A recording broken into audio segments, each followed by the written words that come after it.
말씀은 내 발에 등불이 되어 내가 가는 길을 비추어 주네.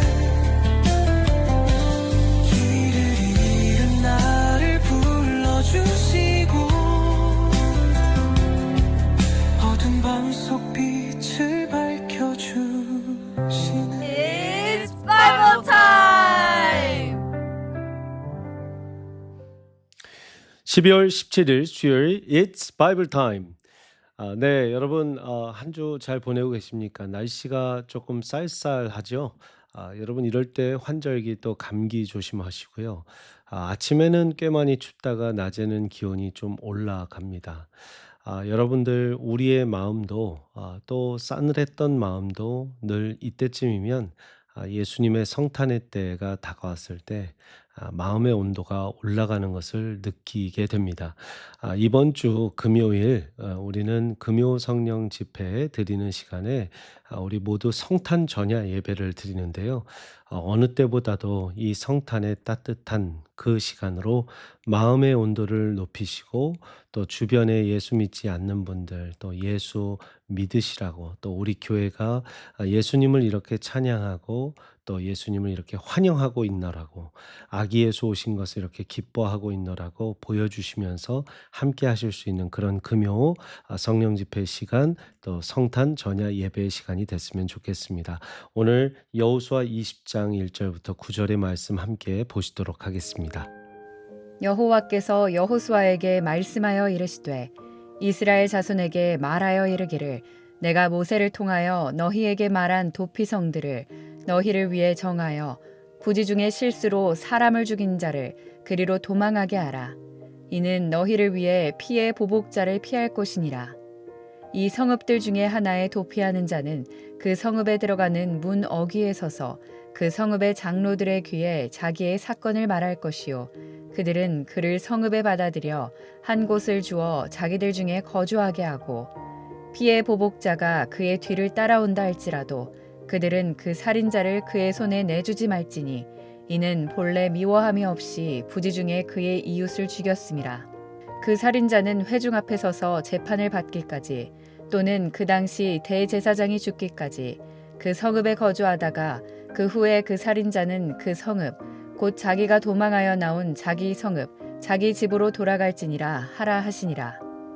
이에 그들이 납달리의 산지 갈릴리 게데스와 에브라임 산지의 세겜과 유다 산지의 기럇 아르바 곧 헤브론과 여리고 동쪽 요단 저쪽 르우벤 지파 중에서 평지 광야의 베셀과 갓 지파 중에서 길르앗 라못과 므낫세 지파 중에서 바산 골란을 구별하였으니 이는 곧 이스라엘 모든 자손과 그들 중에 거류하는 거류민을 위하여 선정된 성읍들로서 누구든지 부지 중에 살인한 자가 그리로 도망하여 그가 회중 앞에 설 때까지 피의 보복자의 손에 죽지 아니하게 하기 위함이라.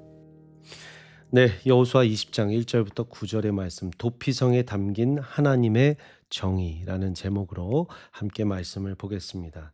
도피성입니다. 여러분 도피성에 대한 말씀 잘 아실 텐데 City of Refuge, 우리가 도피할 수 있는 피할 산성이 되시는 하나님이심을 우리가 찬양합니다. 하나님께서 여호수아에게 명령하십니다. 1, 2절 말씀이죠. 2절 말씀에 이스라엘 자손에게 말하여 이르기를 내가 모세를 통하여 너희에게 말한 도피성들을 너희를 위해 정하여 부지 중에 실수로 사람을 죽인 자를 그리로 도망하게 하라. 이는 너희를 위해 피의 보복자를 피할 곳이니라. 네, 도피성을 지으라는 하나님의 정확한 명령을 듣습니다. 그리고 그 기능과 목적이 무엇입니까? 바로 사람을 부지 중에 실수로 알지 못하는 가운데 죽인 사람들, 그런 사람들이 도망할 수 있는 그런 곳이다. 여러분, 그런데 여기에서 질문을 갖게 됩니다. 아니, 사람 죽인 사람 그만큼 벌을 받아야죠. 왜 도망치게 놔둡니까? 아무리 사랑의 하나님, 용서의 하나님이라 해도 이것은 정의롭지 않습니다. 생각하실 수 있는데 하나님께서는 딱 그 시기를 정확하게 이야기하고 있습니다. 너희를 위해 피해 보복자를 피할 것이라. 그 보복을 피할 것이지 재판을 피할 것이 아니라는 것이죠. 그래서 6절 말씀에 그 살인자는 회중 앞에 서서 재판을 받기까지 또는 그 당시 대제사장이 죽기까지 그 성읍에 거주하다가라는 말씀입니다. 그러니까 분명히 심판과 또 정확한 재판은 받을 것이다. 그러나 그때까지는 거기 피해 있을 수 있다라고 하는 것이죠. 그리고 4절 말씀 보면 정확한 사건 진술을 요구하고 있습니다. 4절 말씀 볼까요? 이 성읍들 중에 하나에 도피하는 자는 그 성읍에 들어가는 문 어귀에 서서 그 성읍의 장로들의 귀에 자기의 사건을 말할 것이요. 그들은 그를 성읍에 받아들여 한 곳을 주어 자기들을 중에 거주하게 한다. 그러니까 장로들이 먼저 그 사건 사고에 대한 경위를 듣고 이 사람은 도피성에 들어올 사람이다. 아니, 이 사람은 도피성에 들어올 사람이 아니라 지금 당장 재판관에게 보내질 사람이다. 라고 판단한 후에 이 사람이 정말 실수 가운데 부지 가운데 살인을 저지르게 됐구나. 이제는 도피성에 받아줘도 되겠다라는 판단을 장로들에게 맡겼다라는 것입니다. 여기에서 몇 가지 정말 중요한 그런 말씀을 볼 수 있는데요. 첫 번째, 여러분 실수 중에 부지간에 저지른 끔찍한 사건이라도 하나님은 그 실수에 대해서 알고 계시다라는 거예요. 여러분, 실수 중에 부지간에 살인을 저질렀다 하더라도 사건의 경위와 그 모든 스토리를 들어본 후에 그것이 받아들일 용납될 사건이고 용납될 부지 중에 실수라면 장로들이 듣고 도피성에 받아줘라라는 말은 뭡니까? 하나님이 그만큼 실수를 알고 인정해 주신다라는 거죠. 우리의 실수, 우리의 부지간에 저지른 그 잘못을 하나님이 너 실수 중에서도 내가 정해놓은 이 기준에 어긋나 십계명 어겼어, 이 율법 어겼어, 그러니까 너 천벌받아야 돼가 아니라 하나님은요 상황의 하나님이세요. 상황적으로 그랬음을 나는 충분히 감안한다라는 것을 하나님 보고 계시다라는 겁니다. 참 사랑의 하나님, 참 우리의 상황을 이해해 주시는 하나님입니다. 그러니까 예수님께서 이 땅에 오셔서 인간의 몸을 입으셨다라는 게 얼마나 큰 위로와 권면이 되는지 모릅니다. 배고파서 그랬어요. 너무 힘들어서 그랬어요. 참 고통스러워서 그랬어요. 몸이 너무 삭신이 쑤셔서 그랬어요. 이 모든 우리의 이유가 하나님께 다 핑계로 들리는 것이 아니라 그래, 예수 그리스도인 내가 너희의 고통과 어려움과 배고픔을 안다. 내가 인간의 몸을 입고 이 땅에 왔단다. 내가 너희의 슬픔과 아픔과 고통을 안단다. 주님은 그 상황을 충분히 공감해 주십니다. 그리고요, 하나님은요, 정의로운 하나님이세요. 왜 정의로운 하나님이십니까?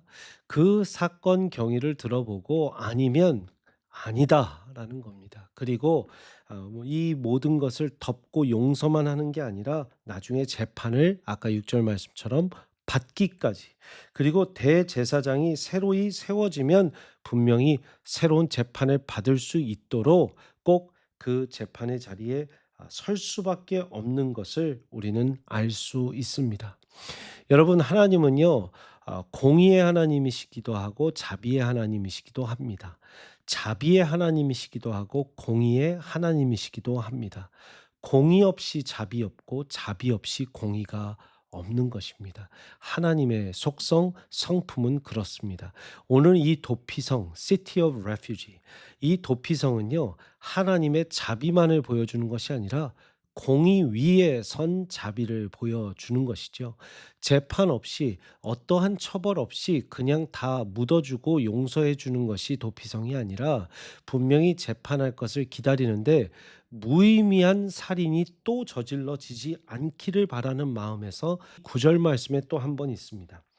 이는 곧 이스라엘 모든 자손과 그들 중에 거류하는 거류민을 위해 선정된 성읍들로서 누구든지 부지 중에 살이한 자가 그리로 도망하여 그가 회중 앞에 설 때까지 피해 보복자의 손에 죽지 아니하게 하기 위함이라. 여러분 혹시나 그런 사건이 제가 기억이 나요. 이렇게 뒤로 후진을 하다가 방금 전에도 이제 교회 근처에 어떤 트럭이 후진을 하고 있었나 봐요. 크게 소리가 들렸는데요. 후진을 하고 있는데 아이가 그냥 모르고 뛰어들었던 거예요. 지금이야 자동차 기술이 발달돼서 그런 어떤 이제 사람이 갑자기 뛰어들거나 동물이 이제 뛰어들면 딱 멈추는 그런 기술들이 있는 차들도 있지만 그냥 그 달려오는 아이를 이 센스하지 못하고 감지하지 못하고 그냥 아이를 치게 된 거죠. 아이가 크게 다쳤습니다. 아이가 큰 불구가 됐습니다. 그러면 그 부모님이 어떻게 될까요? 너무나 속상하죠. 그 운전자를 아마 더 해를 입히고 또 정말 목숨을 어떻게 하려고도 할 겁니다. 감정적으로 말이죠. 그런 어떤 일련의 감정 사건을 막고자 분명히 이 당시에는 고대 사회였기 때문에 더 법 질서가 없지요. 그러니까 그 상황에서는 잠깐 감정과 모든 그 화를 내려놓고 무지한 가운데에서 일어난 그런 사건 사고에 대해서 좌초지정을 듣고 또 법정에서 판결이 날 때까지 기다려 줄 수 있는 그곳이 이 도피성밖에 없었다라는 것이죠. 여러분 어떻습니까? 하나님께서는요, 공의 위에 자비를 세우십니다. 그래서 오늘도 우리는 공의의 하나님도 경험하지만 자비로운 하나님을 경험할 수 있는 것입니다. 공의 없는 자비는 없습니다. 하나님의 공의, 그 공의로운 하나님. 우리는 죽임당해 마땅한 죄인입니다. 그런데 죄 때문에 죽임당한 마땅한 우리가 예수 그리스도의 십자가 보혈, 그 자비, 그 은혜를 받았습니다. 만약에 하나님의 심판의 공의가 없다면 예수님 죽으실 의미가 없습니다. 십자가에 못 박혀 보혈의 보배 피를 흘리실 이유가 없습니다. 심판의 공의가 있기 때문에 우리는 예수 그리스도의 보혈의 그 감사함, 은혜가 있는 것이죠. 공의 위에 은혜가 있습니다. 공의 위에 자비가 있습니다. 그것을 기억하면서 오늘 하루도 공의의 하나님, 은혜의 하나님, 자비의 하나님을 경험하시는 저와 여러분들 되시기를 축복합니다. 기도합니다. 하나님, 도피성을 통해서 공의의 하나님, 자비의 하나님을 기억합니다. 하나님은 은혜와 자비로도 다가오시지만 공의의 하나님으로도 다가오십니다. 우리가 천벌받을, 우리는 다 심판을 받을 수밖에 없는 우리 모두 형벌의 자녀들인데 하나님께서 예수 그리스도의 십자가 보혈로 이 죄를 씻어 주셔서 우리가 은혜와 자비로 하나님의 아들, 딸 된 줄 믿습니다. 주님, 그 은혜, 그 자비 감사합니다. 그리고 공의가 살아계심에 감사합니다. 도피성과 같은 예수 그리스도 품으로 우리 모두 피하게 하여 주옵소서. 오늘도 하나님의 도피성 같은 그 마음 품으로 품어주시고 안아주시고 안전하게 또 오늘 이 사회를 살아갈 수 있도록, 이 세상을 살아갈 수 있도록 우리 모든 성도님들 또 바이블타임 애청자들을 지켜 주옵소서. 예수 그리스도의 이름으로 기도합니다. 아멘. 예수 하나님의 공의